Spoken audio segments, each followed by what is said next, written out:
Last time I was in a stadium this size, I was dancing in heels and wearing a glittery leotard. This outfit is much more comfortable. I would like to say a huge thank you to NYU's Chairman of the Board of Trustees, Bill Berkeley, and all the trustees and members of the board, NYU's President Andrew Hamilton, Provost Catherine Fleming, and the faculty and alumni here today who have made this day possible. I feel so proud to share this day with my fellow honorees, Susan Hockfield and Felix Matos Rodriguez, who humble me with the ways they improve our world with their work.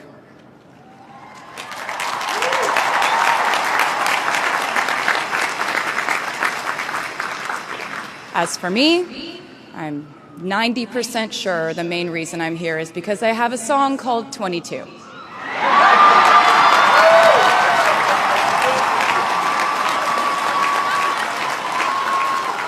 And let me just say, I am elated to be here with you today as we celebrate and graduate New York University's class of 2022.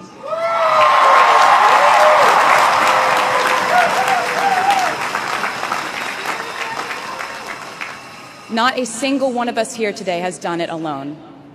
We are each a patchwork quilt of those who have loved us, those who have believed in our futures, those who showed us empathy and kindness, or told us the truth even when it wasn't easy to hear. Those who told us we could do it when there was absolutely no proof of that. Someone read stories to you and taught you to dream and offered up some moral code of right and wrong for you to try and live by. Someone tried their best to explain every concept in this insanely complex world to the child that was you as you asked a bazillion questions like, how does the moon work? And why can we eat salad but not grass? And maybe they didn't do it perfectly. No one ever can. Maybe they aren't with us anymore. In that case, I hope you'll remember them today. If they are in this stadium, I hope you'll find your own way to express your gratitude for all the steps and missteps that have led us to this common destination.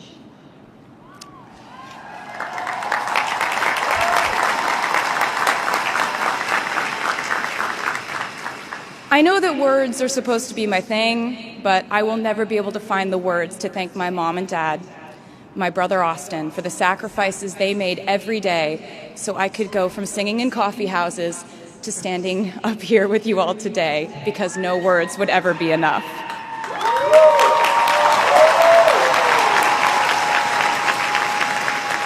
To all the incredible parents, family members, mentors, teachers, allies, friends, and loved ones here today who have supported these students in their pursuit of educational enrichment, let me say to you now, welcome to New York. It's been waiting for you.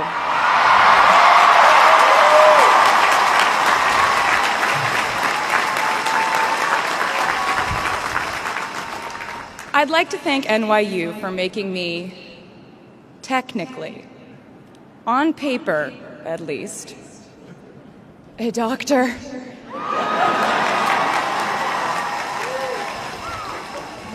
Not the type of doctor you would want around in case of an emergency.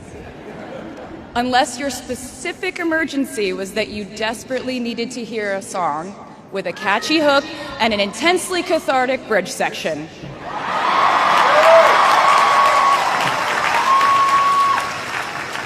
Or if your emergency was that you needed a person who can name over 50 breeds of cats in 1 minute. I never got to have a normal college experience, per se. I went to public high school until 10th grade, and then finished my education doing homeschool work on the floors of airport terminals. Then I went out on the road for radio tour, which sounds incredibly glamorous, but in reality, it consisted of a rental car, motels, and my mom and I pretending to have loud mother-daughter fights with each other during boarding so no one would want the empty seat between us on Southwest. As a kid, I always thought I would go away to college, imagining the posters I would hang on the wall of my freshman dorm. I even set the ending of my music video from my song Love Story at my fantasy imaginary college, where I meet a male model reading a book on the grass, and with one single glance, we realized we had been in love in our past lives. Which is exactly what you guys all experienced at some point in the last 4 years, right?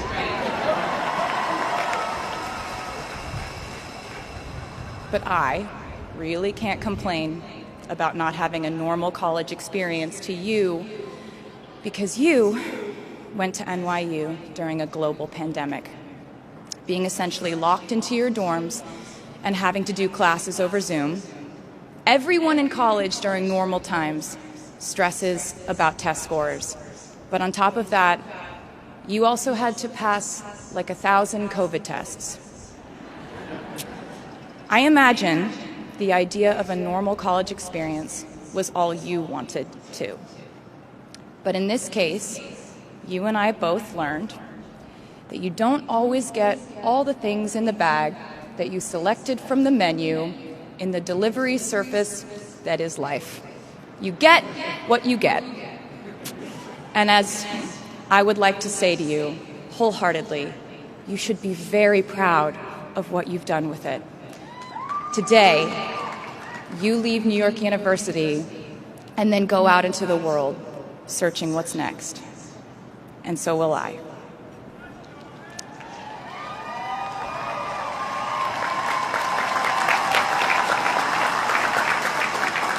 So as a rule, I try not to give anyone unsolicited advice unless they ask for it. I'll go into this more later. I guess I have been officially solicited in this situation to impart whatever wisdom I might have to tell you things that have helped me so far in my life. Please bear in mind that I in no way feel qualified to tell you what to do. You've worked and struggled and sacrificed and studied and dreamed your way here today. And so you know what you're doing. You'll do things differently than I did them, and for different reasons. So I won't tell you what to do, because no one likes that. I will, however, give you some life hacks I wish I knew when I was starting out my dreams of a career and navigating life, love, pressure, choices, shame, hope, and friendship. The first of which is, life can be heavy, especially if you try to carry it all at once. Part of growing up and moving into new chapters of your life is about catch and release. What I mean by that is knowing what things to keep and what things to release. You can't carry all things, all grudges, all updates on your ex, all enviable promotions your school bully got at the hedge fund his uncle started. Decide what is yours to hold and let the rest go.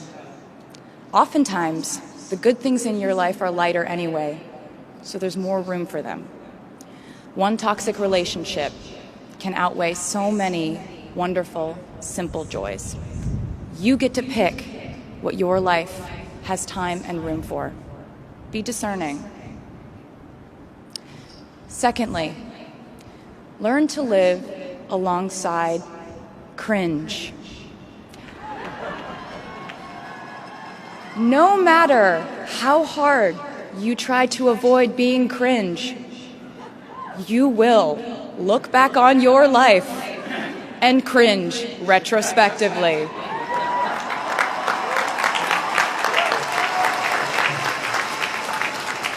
Cringe is unavoidable over a lifetime. Even the term cringe might someday be deemed cringe. I promise you, you're probably doing or wearing something right now that you will look back on later and find revolting and hilarious. You can't avoid it, so don't try to. For example, I had a phase where, for the entirety of 2012, I dressed like a 1950s housewife. But you know what? I was having fun. Trends and phases are fun. Looking back and laughing is fun. And while we're talking about things that make us squirm but really shouldn't, I'd like to say I'm a big advocate for not hiding your enthusiasm for things.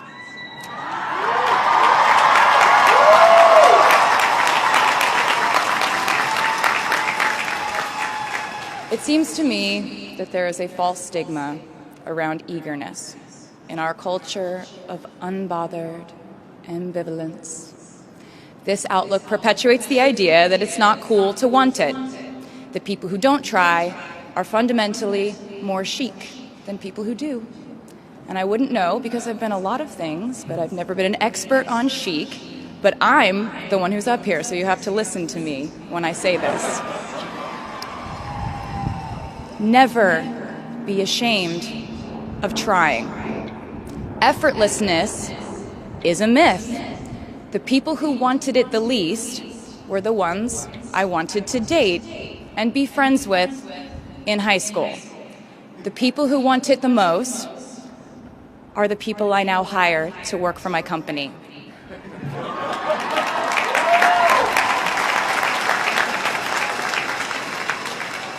I started writing songs when I was 12, and since then, it's been the compass guiding my life, and in turn, my life guided my writing. Everything I do is just an extension of my writing, whether it's directing videos or a short film, creating the visuals for a tour, or standing on a stage performing. Everything is connected by my love of the craft, the thrill of working through ideas and narrowing them down and polishing it all up in the end, editing, waking up in the middle of the night, throwing out the old idea because you just thought of a newer, better one, or a plot device that ties the whole thing together. There's a reason they call it a hook. Sometimes a string of words just ensnares me, and I can't focus on anything until it's been recorded or written down. As a songwriter, I've never been able to sit still or stay in one creative place for too long. I've made and released 11 albums, and in the process, I've switched genre from country to pop to alternative to folk. And this might sound like a very songwriter-centric line of discussion, but in a way, I really do think we are all writers. And most of us write in a different voice for different situations. You write differently in your Instagram stories than you do your senior thesis. You send a different type of email to your boss than you do your best friend from home. We are all literary chameleons, and I think it's fascinating. It's just a continuation of the idea that we are so many things all the time. And I know it can be really overwhelming figuring out who to be and when, who you are now, and how to act in order to get where you want to go. I have some good news. It's totally up to you. I have some terrifying news. It's totally up to you. I said to you earlier that I don't ever offer advice unless someone asks me for it, and now I'll tell you why. As a person who started my very public career at the age of 15, it came with a price. And that price was years of unsolicited advice. Being the youngest person in every room for over a decade meant that I was constantly being issued warnings from older members of the music industry, media, interviewers, executives, and this advice often presented itself as thinly veiled warnings. See, I was a teenager at a time when our society was absolutely obsessed with the idea of having perfect young female role models. It felt like every interview I did included slight barbs by the interviewer about me one day running off the rails. And that meant a different thing to every person who said it to me. So I became a young adult while being fed the message that if I didn't make any mistakes, all the children of America would grow up to be perfect angels. However, if I did slip up, the entire earth would fall off its axis, and it would be entirely my fault, and I would go to pop star jail forever and ever. It was all centered around the idea that mistakes equal failure, and ultimately the loss of any chance at a happy or rewarding life. This has not been my experience. My experience has been that my mistakes led to the best things in my life. And being embarrassed when you mess up, it's part of the human experience. Getting back up, dusting yourself off, and seeing who still wants to hang out with you afterward and laugh about it, that's a gift. The times I was told no, or wasn't included, wasn't chosen, didn't win, didn't make the cut, looking back, it really feels like those moments were as important, if not more crucial, than the moments I was told yes. Not being invited to the parties and sleepovers in my hometown made me feel hopelessly lonely. But because I felt alone, I would sit in my room and write the songs that would get me a ticket somewhere else. Having label executives in Nashville tell me that only 35-year-old housewives listen to country music, and there was no place for a 13-year-old on their roster, made me cry in the car on the way home. But then I'd post my songs on my MySpace. And yes, MySpace. And I would message with other teenagers like me who loved country music, but just didn't have anyone singing from their perspective.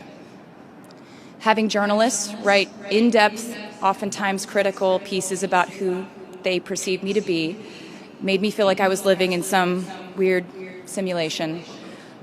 But it also made me look inward to learn about who I actually am. Having the world treat my love life like a spectator sport in which I lose every single game was not a great way to date in my teens and 20s. But it taught me to protect my private life fiercely. Being publicly humiliated over and over again at a young age was excruciatingly painful, but it forced me to devalue the ridiculous notion of minute-by-minute, ever-fluctuating social relevance and likability.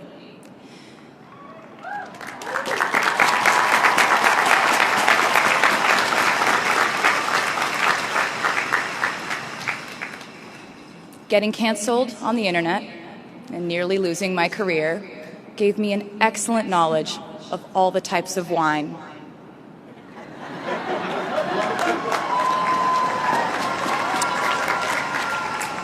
I know I sound like a consummate optimist, but I'm really not. I lose perspective all the time. Sometimes everything just feels completely pointless. I know the pressure of living your life through the lens of perfectionism. And I know that I'm talking to a group of perfectionists because you are here today graduating from NYU.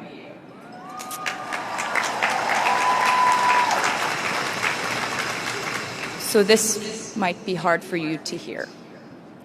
In your life, you will inevitably misspeak, trust the wrong person, underreact, overreact, hurt the people who didn't deserve it, overthink, not think at all, self-sabotage, create a reality where only your experience exists, ruin perfectly good moments for yourself and others, deny any wrongdoing, not take the steps to make it right, feel very guilty, let the guilt eat at you, hit rock bottom, finally address the pain you caused, try to do better next time, rinse, repeat.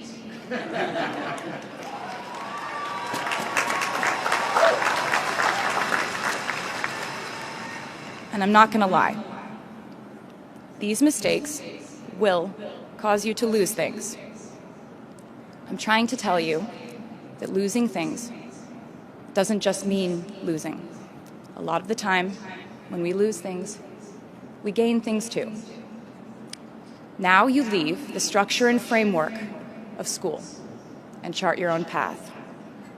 Every choice you make leads to the next choice, which leads to the next, and I know it's hard to know which path to take. There will be times in life where you need to stand up for yourself, times when the right thing is actually to back down and apologize, times when the right thing is to fight, times when the right thing is to turn and run, times to hold on with all you have, and times to let go with grace. Sometimes the right thing to do is to throw out the old schools of thought in the name of progress and reform. Sometimes the right thing to do is to sit and listen to the wisdom of those who have come before us. How will you know what the right choice is in these crucial moments? You won't. How do I give advice to this many people about their life choices? I won't. The scary news is you're on your own now. But the cool news is you're on your own now.